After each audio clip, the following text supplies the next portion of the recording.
KKHT wants you to meet three of the classiest guys in real estate. I am Chris Kelso, the maestro of mortgage. I am Rob Cook, the godfather of real estate. And I'm Joe Orsack, the king of credit swing. And together, we're the Real Estate Rat Pack. Much like us, real estate right now is smoking hot. So whether it's buying, selling, or owning, you need to check out the Real Estate Rat Pack. They're here to take your calls and answer your questions live. Call now, 1-800-808-5548.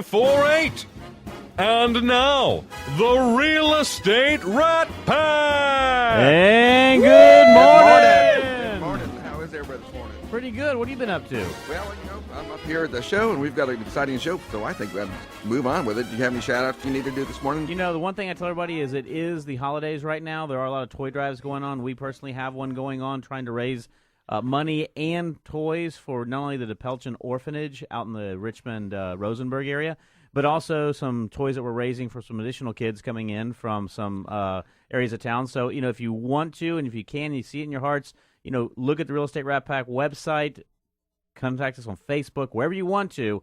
But, reach out, reach into your pocket, and give these kids a great Christmas. Tell them what their number one need is right now. They have 20 kids out there. They have 20 kids out there at the DePelchin Orphanage, and one of their number one need is to buy new twin sheets, comforters, and pillowcases. Bedding for the children.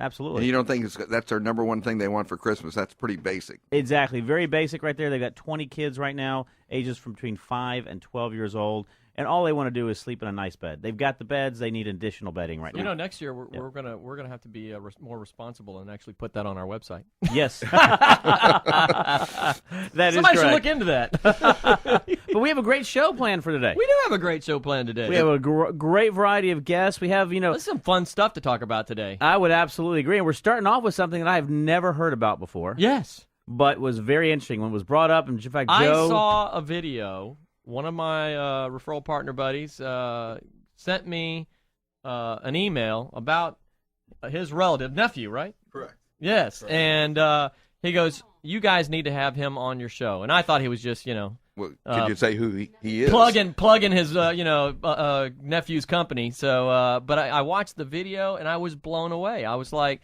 Ed Camp is a good friend of mine, and I watched a couple videos actually. And I was like, man, this guy's got crazy energy, and just the story, all that stuff, which we're going to let him tell. We have to have him on the show. It was such a cool idea, and it fit into what we do. And here we are at the holidays, and it's all the things you forget about. And, who wants to go through the effort of clearing out the garage and getting ready for Christmas, doing garage sales? Who would think about having to do that themselves? I would never do it. Consequently, it's something we might need to do to clear out that garage before Christmas so we can, take all the new stuff, bring it into the house, and all the old junk and put it out in the garage. Well, we know how that all works. When you buy Kim that new house, you'll have to do the same thing. Yes. I worked at it. And here we have a completely unique, I've never seen it before, kind of a service, and the guy just had so much energy. I'm like, we got to have him on the show.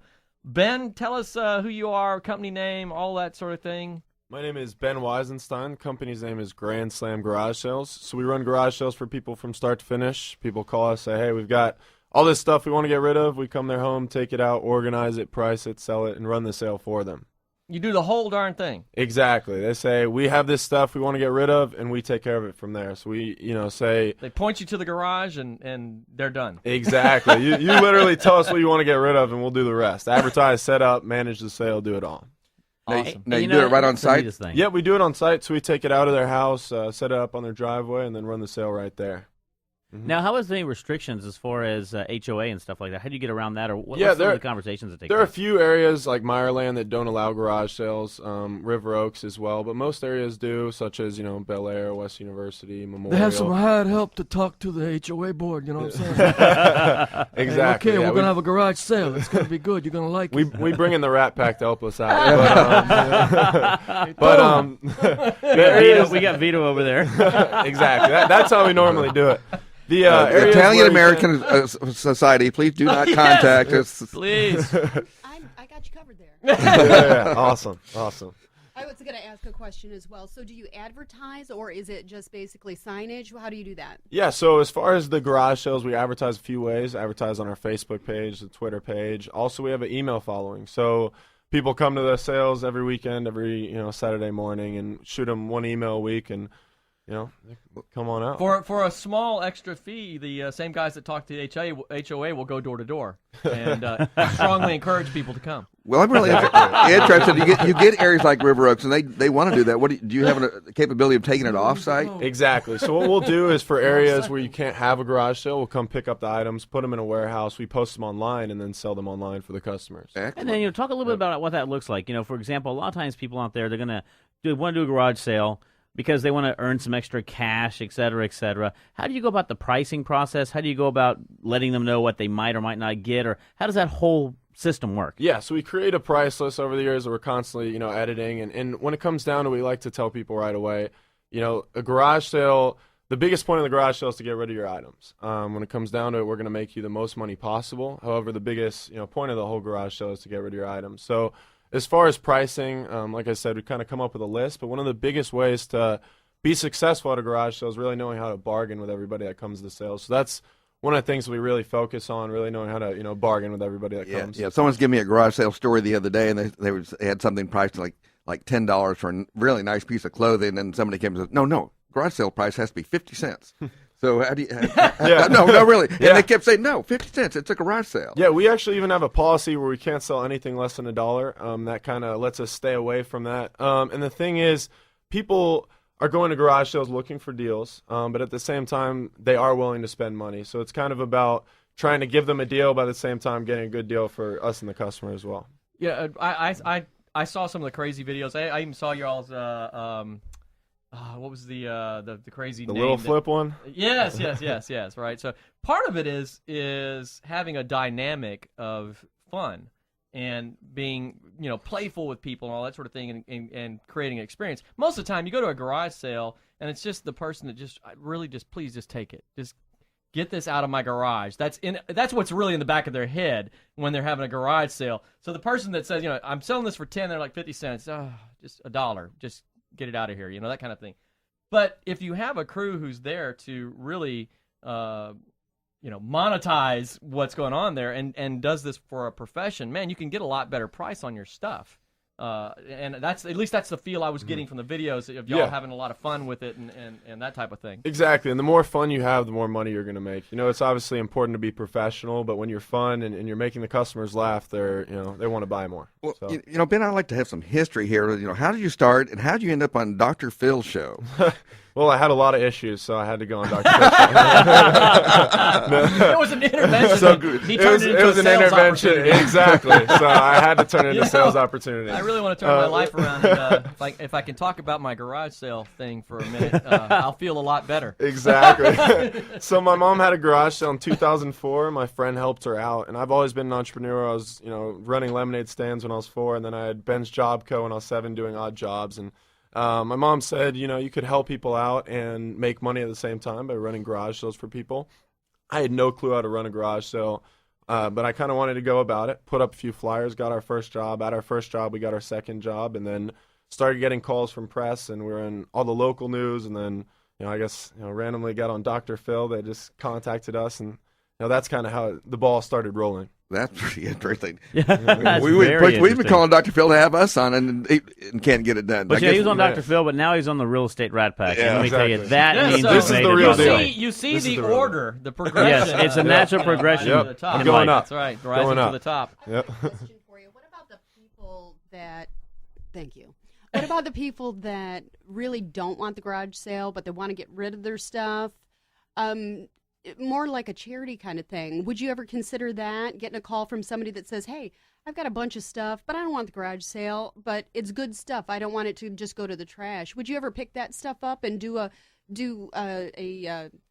charity kind of thing? Go ahead and sell it online, keep your part, and then put it into a charity? Yeah, we actually do run garage sales for charities and give a discount for that as well. And then as far as that, if somebody is not allowed to have a garage sale or doesn't want to have a garage sale for whatever reason, we'll come pick up the items, put them on consignment, or we actually work with a few companies where we'll pick up items and then bring them to homes for people in need. Wonderful. it's Yeah, another describe thing we what when you say an online. Tell me what the format is. You have a website that Yeah. It's people not can go eBay, to. is it? Yeah, we use eBay a little I bit, call not it- much. We use Craigslist a lot.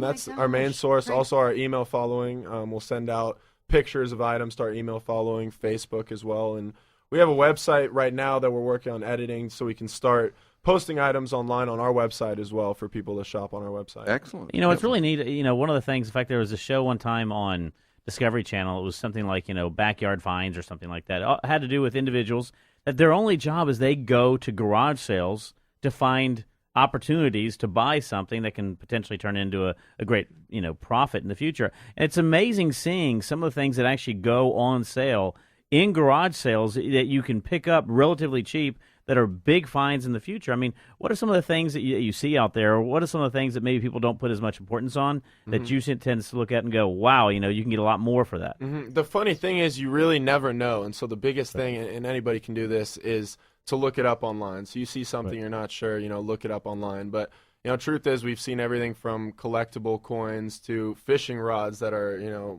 worth a lot of money that you would have never thought. So point is, there are a lot of different types of items that are worth money, such as, that you would never really think are worth anything. Oh, yeah.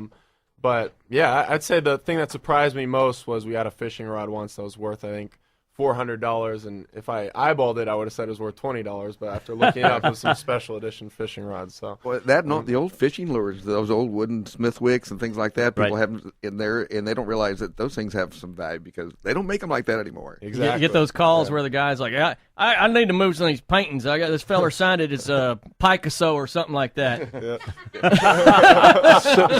So what was what was the most, Picasso or something. I don't know what that is. what was the most unusual item? that funny you looking sold? stuff? Most unusual item. It's a hard question. Oh, no. I get that question a lot, and I never have a good answer for it, honestly, because we just see so many items. But if I had to say, And you do. You're required. yeah, You're required to say something. I mean, one of the things, like the character Gumby, we had a life-size Gumby that was like 8 feet tall.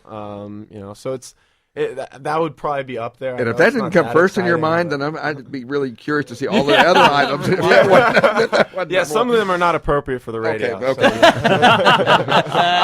so- exactly. It was gold-plated. Wow.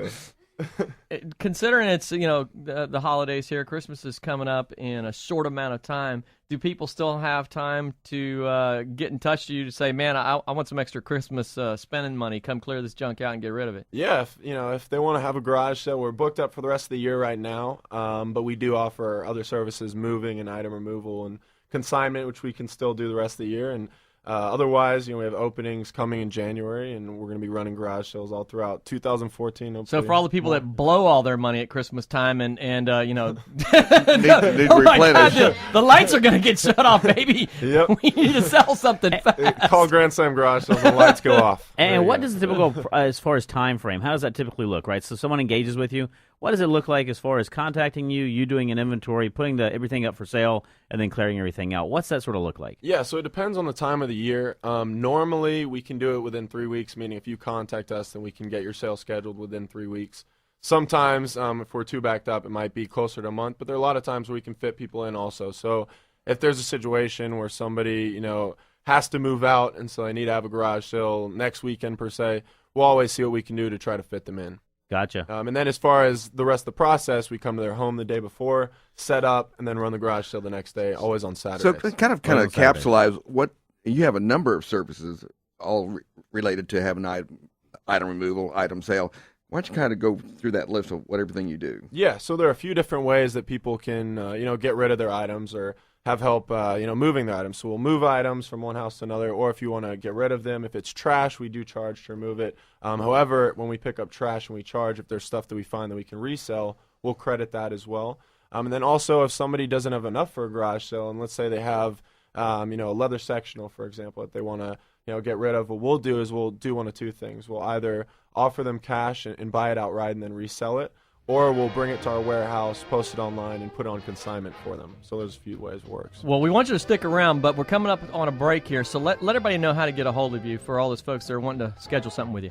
Yeah, so you just got to call the Rat Pack. No, it's Yes! We coached him.